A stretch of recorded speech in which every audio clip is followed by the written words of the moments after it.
Welcome दोस्तों to another unboxing video. मेरा नाम दर्शन Patel. I'm your host for today's video. My company's name is Tedraj and Company. My website address is www.tedraj.com and my WhatsApp number is 9833974700. Today we are going to be unboxing the Star Tracker 7700 NG refractor telescope. मैंने NG के ऊपर क्यों stress किया ये मैं आपको आगे बताऊंगा. पहले अनबॉक्सिंग करते हैं.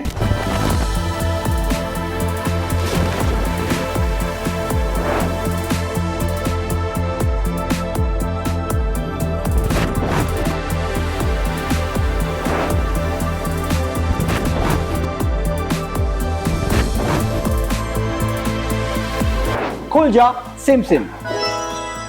कलर बॉक्स के अंदर से निकली है इतनी सारी चीजें. आइए मैं आपको हर एक एक्सेसरी के बारे में समझाता हूं. सबसे पहले शुरू करते हैं इसके माउंट और इसके एल्यूमिनियम ट्राइपॉड से. This is a height adjustable very smooth finish aluminium tripod.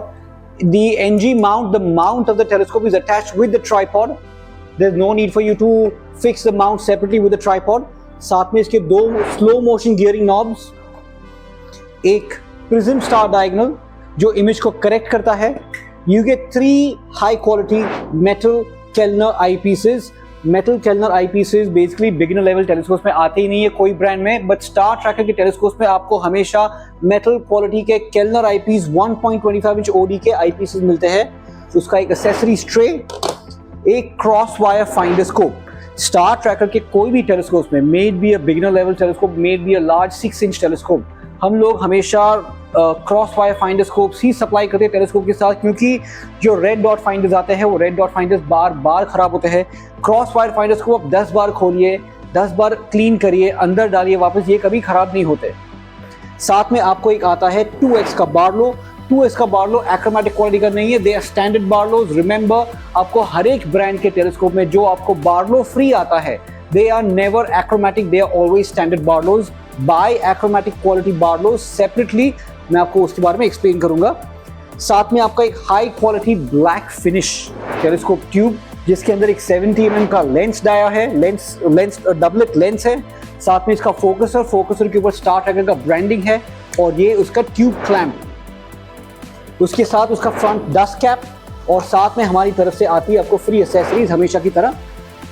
ये है आपके 109 और 110 के deep space catalogue, star dial, एक स्टार एटलस का बुक और एक मून मैप.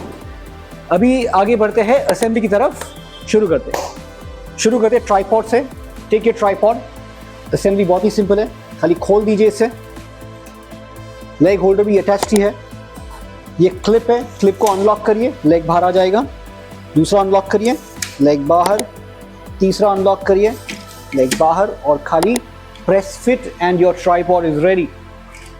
ओके, ये माउंट को सीधा करिए. ये माउंट के स्लॉट पे let us fix the tube clamp first. इसको मैं ट्यूब क्लैंप को निकाल देता हूं, पहले टेलीस्कोप से अलग कर देता हूं. ठीक है, ट्यूब क्लैंप. यहाँ पे एक स्लॉट है, ये दिख रहा है आपको स्लॉट. ये स्लॉट आपके स्क्रू का जो पार्ट है ना, वो ये वहां पे फिट होगा. इसको अंदर डालिए और वो स्लॉट पे आपके स्क्रू को लॉक कर दीजिए. Tube clamp ready. अब आते हैं स्लो मोशन गियरिंग नॉब्स को फिट करते हैं. स्लो मोशन गियरिंग नॉब्स के होल को क्लियर रखिए. ये होल को खोल दीजिए.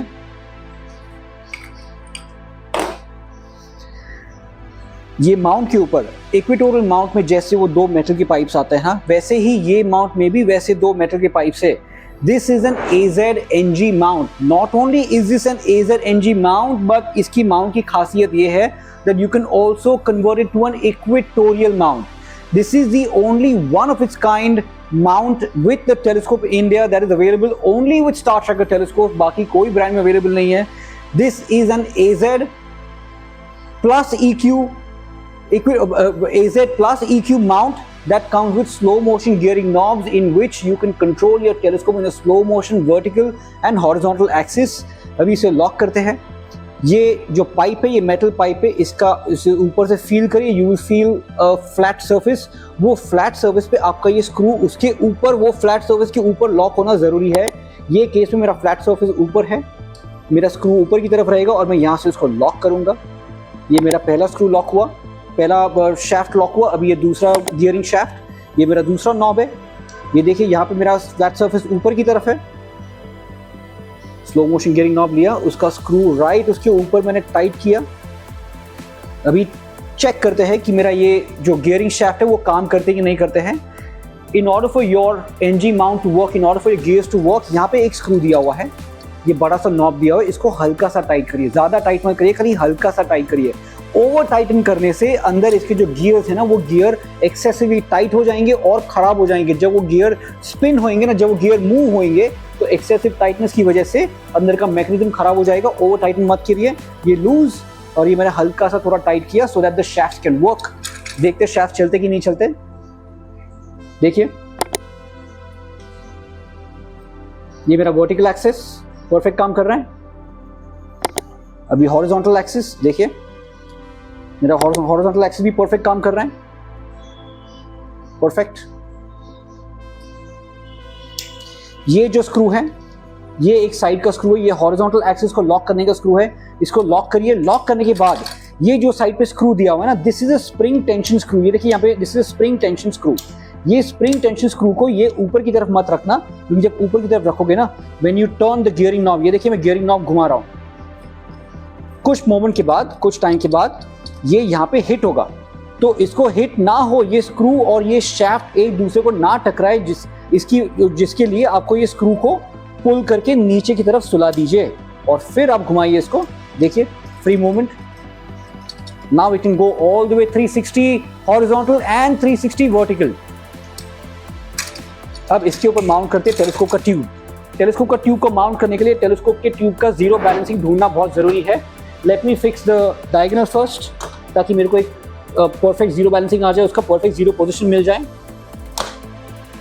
ये मैंने फोकसर का होल क्लियर किया। I took my prism star diagonal and I placed it inside. Screw lock करिए। ओके, मैं एक आई पीस भी लगा देता हूँ यहाँ पे, ताकि मेरा वेट डिस्ट्रीब्यूशन मुझे परफेक्ट मालूम पड़ जाए। ये मैंने आई पीस लगा दिया।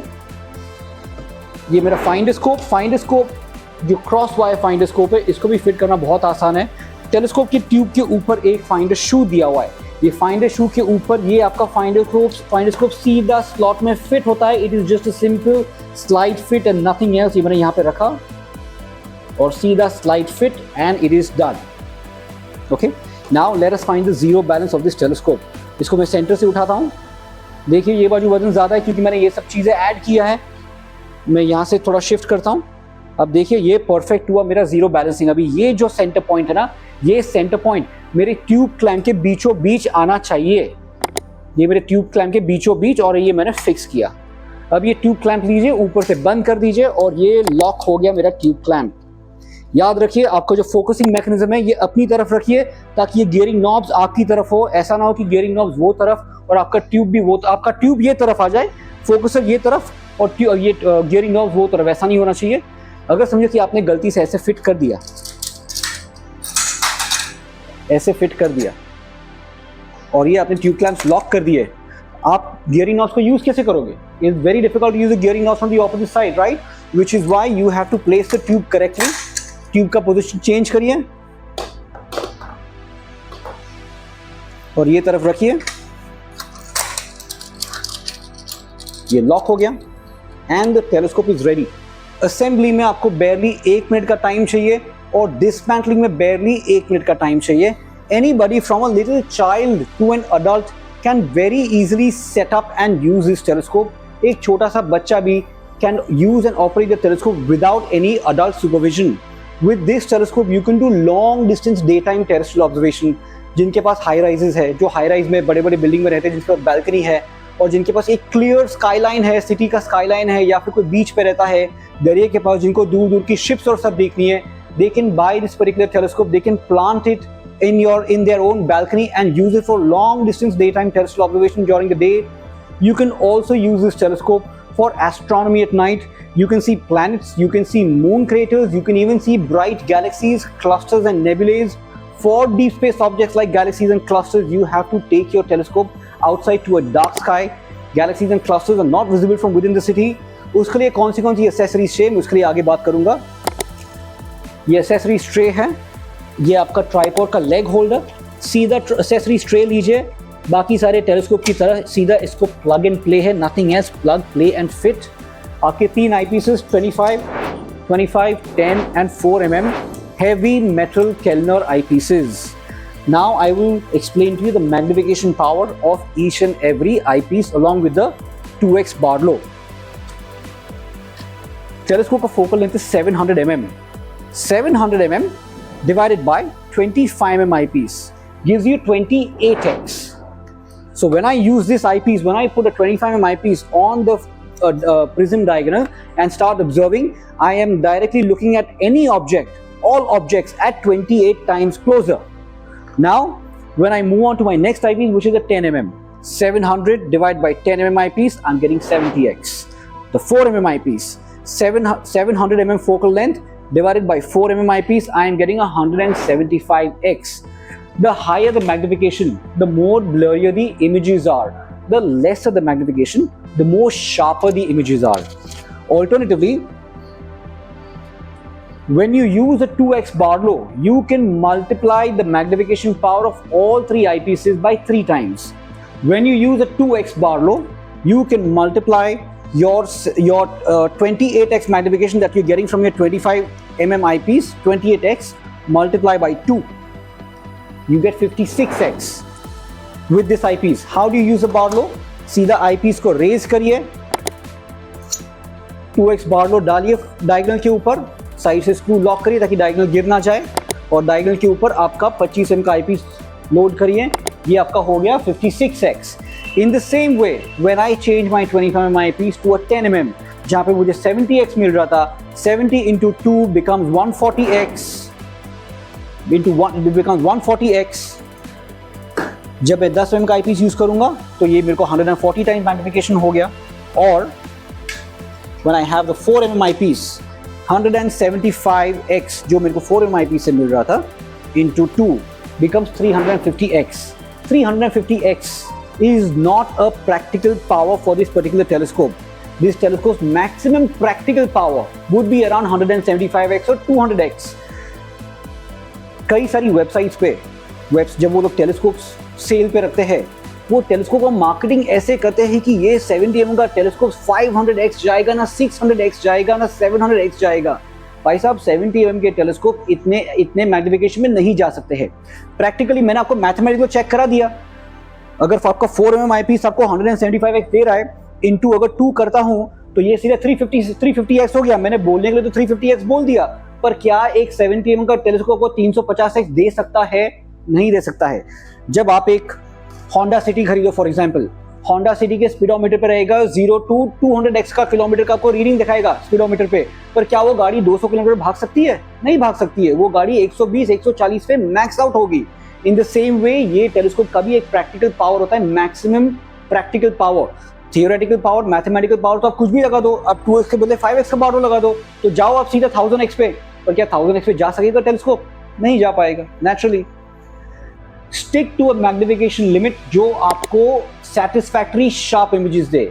एक्सेसिव हाई मैग्निफिकेशन जाने पे आपके इमेजेस बहुत ब्लरी होंगे। एक और टिप और ट्रिक, जब आप कोई भी प्लैनेट्स या कुछ देखते हो, when you are trying to observe a planet, जब वो प्लैनेट हॉराइजन से राइज होता है ना, तो ताबड़तोड़ टेलीस्कोप को प्लैनेट पे पॉइंट मत करिए। Wait for the planet to rise above the horizon. Horizon अगर आपका 0 डिग्री पे है और ये आपका 45 डिग्री और आपके सर के ऊपर 90 डिग्री, करेक्ट? तो when the planet rises from the horizon, horizon से राइज होने दीजिए, 45 डिग्री क्रॉस होने दीजिए।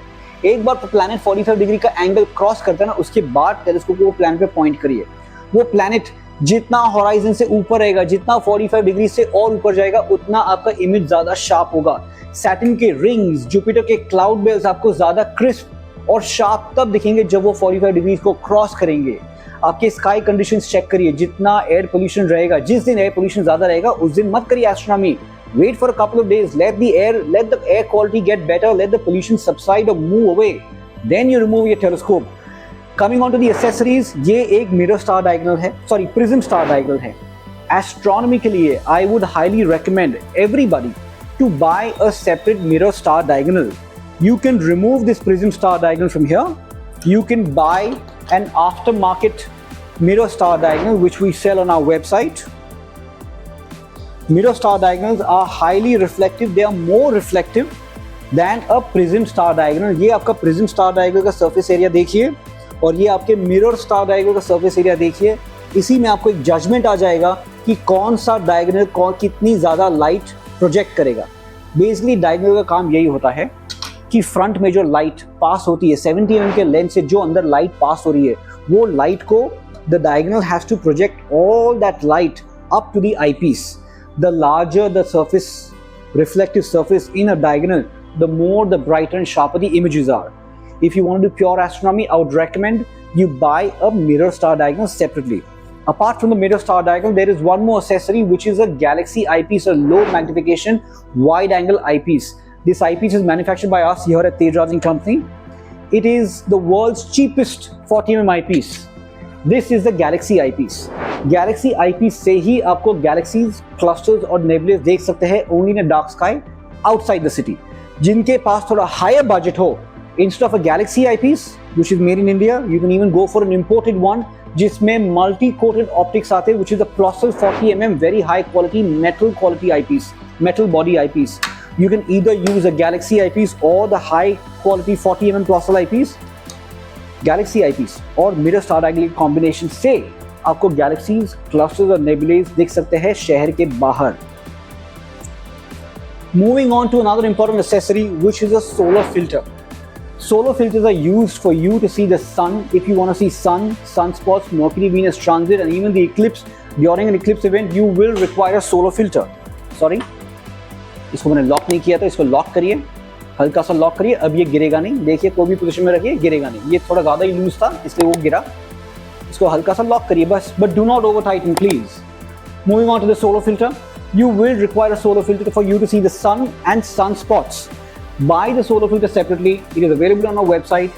This does not come free with the telescope. ये आपको अलग से खरीदना है. ये सोलर कैप हम लोगों ने यहाँ पे बॉम्बे में मैन्युफैक्चरिंग किया है, तेज कंपनी ने खुद मैन्युफैक्चर किया है. इसका सोलर फिल्टर 1000 Oaks अमेरिका से इंपोर्ट हुआ है. The film that we use on all our telescopes are the world's best and the most trusted solar films. These are ISO certified solar filters. So आप बेझिझक solar filter खरीद सकते हो और आप सन को देख सकते हो विदाउट वरिंग कि आपकी आंख खराब हो जाएगी. बिल्कुल नहीं. These are trusted solar filters. Buy the solar filter, directly put on the top और ये साइड से स्क्रू लॉक करिए. It will automatically lock on to the front lens hood. And this is how you attach a solar filter on the telescope. एक और चीज़ मैं आपको बताना चाहता हूँ इसके मेंटेनेंस के बारे में. It is very very easy to use and maintain this telescope. ये इसका फ्रंट लेंस हुड है, ये सीधा यहाँ से निकलता है.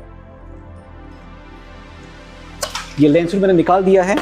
अगर आपको कभी भी आपका फ्रंट लेंस क्लीन करना है, you can open and clean it 100 times possible. आपको जितना चाहे उतना आप उसको क्लीन कर सकते हो.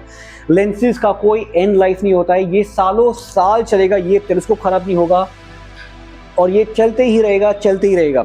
ये टेलीस्कोप को ओपन, ये लेंस को ओपन करने के लिए यहाँ पे एक नट है. ये नट को आप घुमा के पूरा निकाल सकते हो. मैं अभी नहीं निकालूंगा.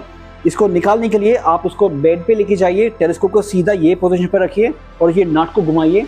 नट को घुमाने से अंदर इसके दो लेंसेज है, double. There are 2 lenses placed right with each other. Those 2 lenses will directly come out. अब उसको सेपरेटली रखिए, उसको क्लीन करिए और उसको वापस अंदर डाल दीजिए. रिमेंबर, आप जिस पोजीशन में वो लेंस निकालते हो वही पोजीशन में वापस अंदर जाना चाहिए. ऐसा नहीं कि आपने लेंसेज 2 ऐसे निकाले और आपने दोनों को ऐसे फिट किया, उसका पोजीशन ही चेंज कर दिया. Do not change the position of the lens. जैसा निकाला था वैसा ही अंदर डालिए, वरना आपके शार्प इमेजेस चले जाएंगे. Okay, coming on to the finder scope. Finder scope में बेसिकली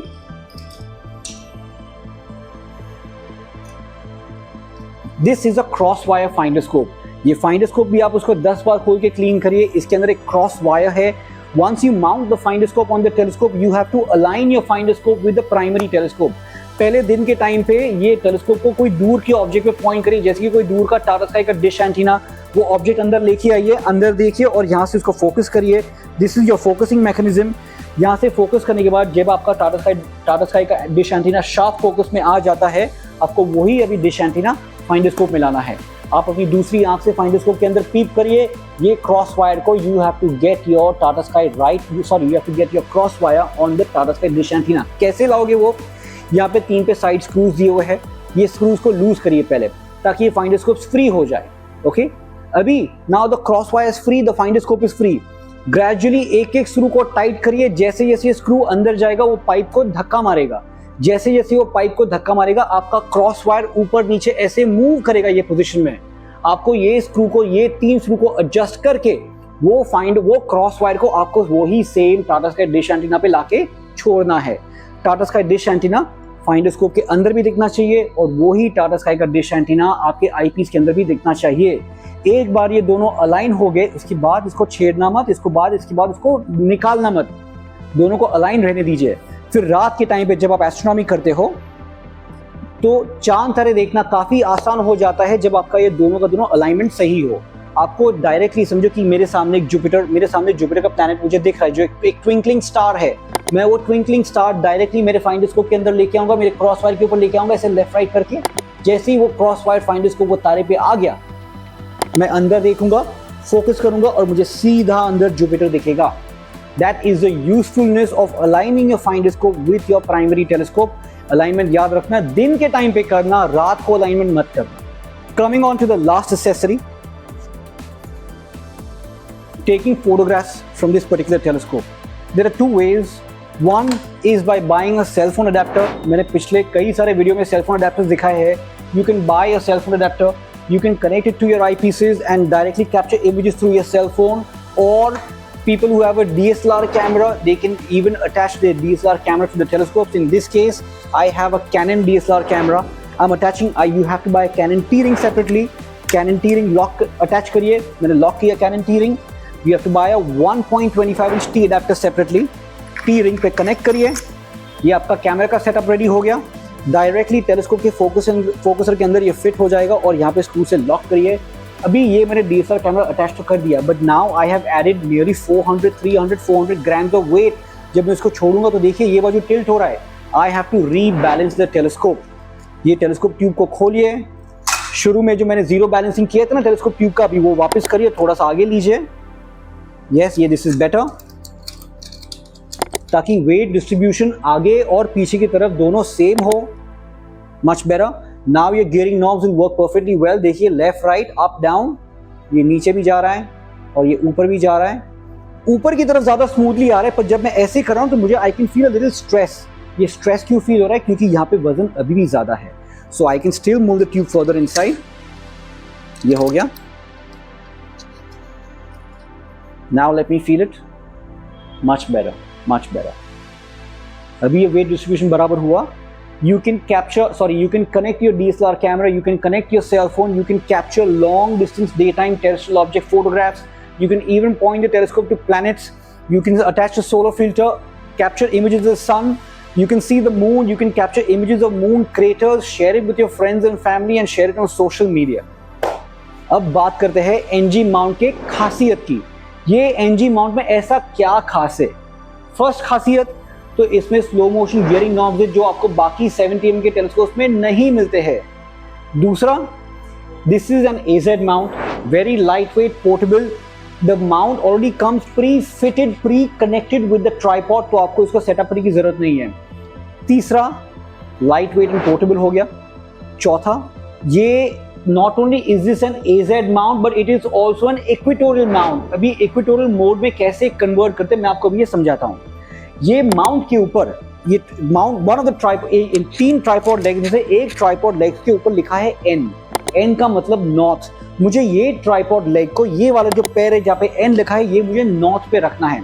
अज्यूमिंग कि ये सामने का जो वॉल है मेरा, ये मेरा नॉर्थ है। मैंने इसको पहले तो नॉर्थ पे रख दिया, टेलीस्कोप का एंगल चेंज कर दिया मैंने अपनी तरफ। ये मेरा नॉर्थ का पोजिशन है। Now I can convert my entire AZ mount into an equatorial mount. How do I do that? ये एक की दिया है, ये की को लूज करने से, ये जो एक मेटल का पाइप दिया है जिसके ऊपर एक स्केल है, ये स्केल को I can directly start tilting it and bring it all the way to my latitude. My latitude is around 18-19 degrees, so let me assume that my latitude is right now 20. This is not a precision equatorial mount, but this is an approximate you can use it as an approximate equatorial platform. ये मैंने सीधा 20 पे लाके छोड़ दिया,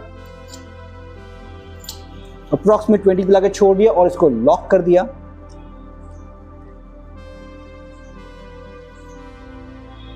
sorry, इसको मैं loose कर देता हूं।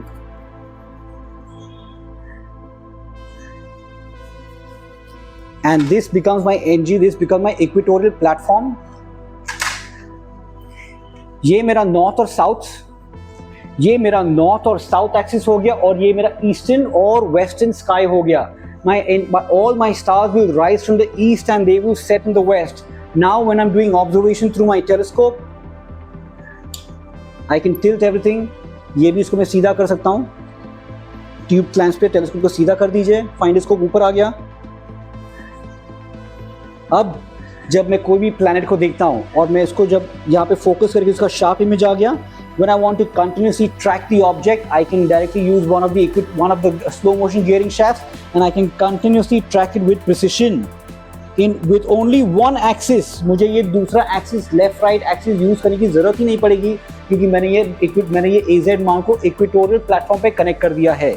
ये हुआ ये टेलीस्कोप की खासियत, where you can convert the entire AZ mount to EQ or AZ mode. If you don't want to use it in EQ mode, don't use it at all. You can directly reposition it back to AZ. इसको सीधा कर दिया, this becomes back to AZ position. वापस tube को सीधा कर दीजिए and you are back to normal mode. This is that simple.